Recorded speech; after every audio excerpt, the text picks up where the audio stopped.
Ryan, I don't know anyone else who's had a journey quite like yours and is using it for so much good. How have you seen your story, your opportunities explode over these past few years? It just was simply at the Super Bowl in San Francisco, right? Hadn't been public really since I had left prison. I had just gotten together with my wife, who is my wife now, and we were going to go up and get our physicals that the NFL provides former players just to make sure our health was where it was. And while we were there, the Dan Patrick Show reached out, and I had stayed in touch with them for a lot of years, Sure. and they asked if I would come on, and I simply went on, and I didn't blame anybody. I didn't look at it why me or played a victim at all. I just kind of told my story, and people want that. People want to be able to relate to things, and I think that's what made it so impactful, and what continues to make it so impactful. I'm no different or better or worse. I'm just this flawed human being who's trying to be better every day. I just happen to do it in a really public forum, and I want to help those that don't have that public forum, not just to disappear, but actually to have a solution in a life moving forward, and that's where we started.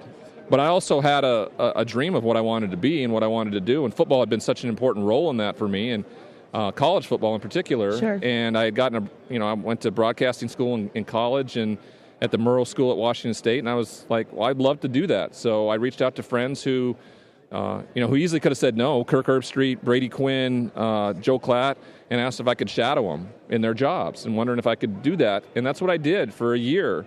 And when I realized, A, I wanted to do it, and B, I could do it well, I got an agent, and I started, trying to figure out that way. And, thankfully, I've had a lot of people support me and giving me the opportunity. And then this last year, ESPN hired me to call games, and boy, was it just the coolest thing in the whole world. Yeah, no, it is, especially given your journey. How much does it mean to you when you have the personal interaction with maybe another player or someone else who is struggling, similar struggles that you had? So even when it's away from the camera, but you have those chances. Well, it's important. It's really important to have that and know that they have a brother in arms that they can go to and say, hey, I'm really struggling here. Can you help me? Because that's so foreign to us.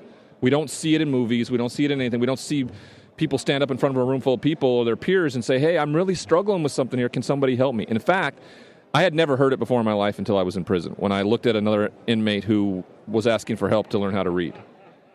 And that was the first time that I'd ever heard it.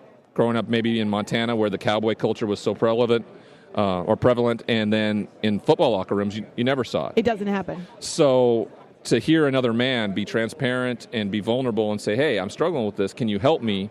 Open my eyes to how maybe I should live my life and make sure I am approachable for those who continue to struggle. And that's what I've tried to be for the last 5 years, somebody they can approach. No one else has to know about it. I can just be sometimes it's just special to tell somebody that, to actually unburden yourself with what you're going through. I think that's the biggest and most important thing in all this. Because, and I always promise them, say, you don't have to commit to anything here. If you just want to come and talk to me about something, that's enough. Mm-hmm. Ryan Leaf with us here on Radio Row. It's After Hours on CBS Sports Radio. Because you're so open about it, I hope you don't mind if I ask, what was rock bottom for you? You'd like to think it was prison, but nothing changed in there. In fact, I got worse. I got angrier. I got more self-loathing. So I'd like to say that. The moment before I was arrested, when I contemplated taking my own life, I don't know what rock bottom really is. I just know that wherever I was at, I've moved forward from there in a positive direction. So, and it doesn't mean I don't go backwards some days. It doesn't, we're always struggling. Life is life. It's hard. Sure. It sucks a lot of the time. You just understand that you actually have a choice in how you deal with it. Either you deal with it in a healthy, positive way or a negative and toxic one. And when you do deal with it in a negative, toxic way, you are much more self-aware, and you make amends for those things when that happens. And that's a huge difference in the person I am because of that. Sure. I also read that you're working with sober living houses, or working in 3 cities to set up sober living houses. How do you do it? Well, I got a really good business partner that does that. I've kind of become the ambassador, which has been great, because now people with my platform can reach out to me and ask for help. And now I have an asset behind me that could facilitate them getting that help. Before, Sure. I tried to do this, but before I relapsed and all the problems became. I tried to be that help, but I couldn't do it because I didn't have an arm for that. And then I took it on personally, and it became almost a resentment for me. And those things will just absolutely kill you. So it's been really prevalent to have somebody that can do the things that I just cannot, and understand your limitations. That's the biggest thing. I don't have to be everything to everybody, but I can be this part of that solution for you. So you were coming out of college in the late 90s. Social media wasn't what it is now. It's changed. And yet we're still, as fans, still obsessed with quarterbacks. There's so much pressure. They get way too much of the credit, but they also get hit with far too much of the blame. And we've got a young man in Patrick Mahomes who he wasn't the second round or second number 2 overall pick, but he's now the face of the NFL, and this is the biggest stage he's ever been on.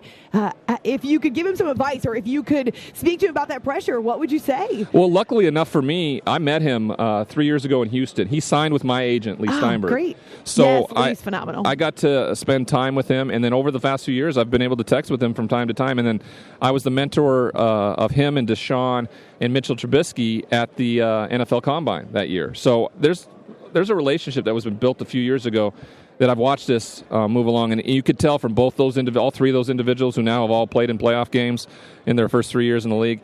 All three of them were going to be capable of doing this type of thing, and the way they asked questions, the way their humility was there. Like a lot of guys walk into stuff, and I'm a has-been, and a guy that didn't really make it in the league where they were trying to be the star, and they didn't have any time for me type of thing. These guys all were like, well, what should I do here? What should I do there? Patrick was that guy. And he's continued to be that guy, and his humility, I think, is pretty great. But there's also this swagger to him that's extra special, right? He understands he's really talented at what he does, and he knows he has got to work really, really hard at it to make sure he's the best. And that's okay, because when it's all said and done and he's the best guy out on the football field, he knows it. And everybody else knows it, and that's why they follow him through anything.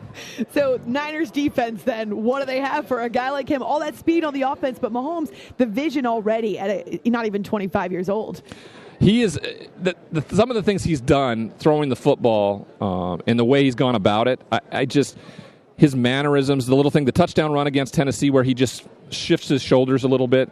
I mean, those are the things we think about. I mean, we do think about that in our head. But in the moment, in the biggest moments, to actually do it and apply it, that's the difference for him. The defense for San Francisco is unbelievable. Top 2 defenses in the NFL in the history, I think, have won 15 out of 20 Super Bowls. Right, so I bet on them. Normally I'm going, yes, you go with that. That's great odds, 75% winning percentage. The difference is the variable that exists is Patrick Mahomes in this one, and I just can't find a way to overcome it.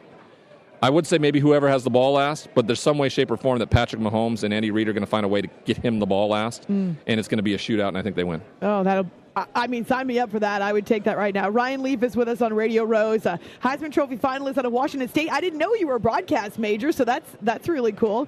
And, of course, played with the Chargers and Cowboys. I also did not know that you had a brain tumor removed in 2011.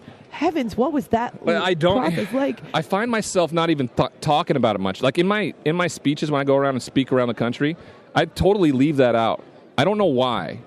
Because I think I use it. I think I'm afraid I'm going to be using it as an excuse. Because when I went through the radiation process after the surgery and everything, is when I relapsed. I went to the doctor and I was just such in pain, and I was like, everybody goes through this process, gets pain medication. It's what everybody gets, but I'm not everybody. I'm a drug addict, so I'm different. I'm allergic to it, and I didn't say anything to the doctor. I just went. The doctor offered me some medication, and I said, yeah, I deserve it, and I'm in pain, and when the radiation's all done and I'm, better, I'll stop doing it. But I don't know how to stop doing it. And that's how I relapse. So I keep it out of my story a lot of the times because I think it's an excuse. But it is something that brings me together a lot of people who've dealt with these things too, with brain trauma, right? There's no family history to it. All of a sudden I developed a brain tumor. So it comes from brain trauma, and it was on my brainstem, and they weren't able to remove it all. But I have to go back like every 6 or 12 months and get an MRI and make sure there's no new growth. But it hasn't been a problem in the last 8 years, so we're praying and continuing that it doesn't be any further. Good. You're clearly a good talker, and you have a lot to talk about. There's no lack of depth to your story. So what about your Believe in Pac-12 Football podcast? Is it just football, or do you get to be Ryan Leaf, the non-football guy? No, the podcast. So listen, Braun. Yes. Braun was like essentially was like my publicist 3 years ago. We came to Super Bowl, we did a bunch of stuff together, and this is how we did it. And then about a year and a half ago, we were talking, and we're like, well, I want to do something more. I want to do like my standalone thing. I don't, not with ESPN or with, Sirius XM or how I'm doing it. He said, well, we can do a podcast. And then he came to me about a month later, and he's like, if I put a network together, like maybe in the LA area, all the LA teams, Ryan, it could be the Chargers, could be the Rams, could be the Dodgers, could be the Lakers, could be the Clippers, all these teams, and we'll have podcasts for them. I'm like, that's a great idea. And then we could build it as a business model and take it to Houston a year from now or Boston and set these things up. And then all of a sudden it grew and grew. And now we have 256 shows on our podcast network. And it's turned into this unbelievable thing. Me, Braun, and another guy are the ones who set this up. That's amazing. It is. It's one of those stories, like when people talk about you have a startup and things, and you're like, oh my God, 2 years later, and we're like, it's the American dream. It's the Ryan. American dream. Yes, it is. Maybe not the one that you had in mind originally, but No. It's the American dream. So how can people find the Believe in Pac-12 Football podcast? Believe in Pac-12 Football podcast. You can find it anywhere. You can find it on any of the platforms: Apple, iTunes, anywhere you get your podcasts. You can find it and subscribe. And the network in itself, you can go to Believe.com and find out more about us. The cool thing about it is we facilitate all the marketing and everything for anybody. So if anybody up and coming who wants to do something, wants to get their content out there, come be on our podcast network. I had Nick Hardwick here yesterday. He's also a great talker. You've got some good personalities. We got some great personalities. Network. There is some great shows. Far-reaching is yoga to The Bachelor conversation. So yeah, it's really far-reaching. That's funny. Yeah. Okay, so before I let you go, you're smiling. I know you have a son. I've heard you talk about your family. What gets you up in the morning and gives you purpose and hope now? They do. I mean, him in particular. The relationship with my wife is. I always objectified women. I think my whole life. I think they were just there for to look good on my arm. I think, and I never really had true intimacy. And I found this woman about 5 years ago, and she's absolutely changed my perspective on that. We actually have a true relationship. She knows me better than anybody, and she also gave me the best thing in my world, and that's my son. And he's 2.5, and we left him this trip with the grandparents for one of the first times. We're FaceTiming him last night, and he's like, "Nah, you're not here. You went on a big plane without me? Nope. I don't even want to look at you guys." He's holding a grudge. He's with grandma and grandpa, and he's fine. He knows he loves this world because he's getting spoiled by them the whole time, and he doesn't get told no when we're gone. So yeah, he's loving it. But I love that kid. That's probably what gets me up, and because everything, when they lay him in your arms. No matter what selfish notions you have, like everything disappears. Like there's this wave of selflessness that runs over you because now you know everything you do from this point on is going to be about them, and that's continued, and it keeps me thinking that way moving forward. And so when I get to go do and experience all these great things in my life, it's all about them. Like if my wife said, "Hey, no more broadcast, no more anything. I want you home with the kid and us," I'd give it all away in a moment. But I know that.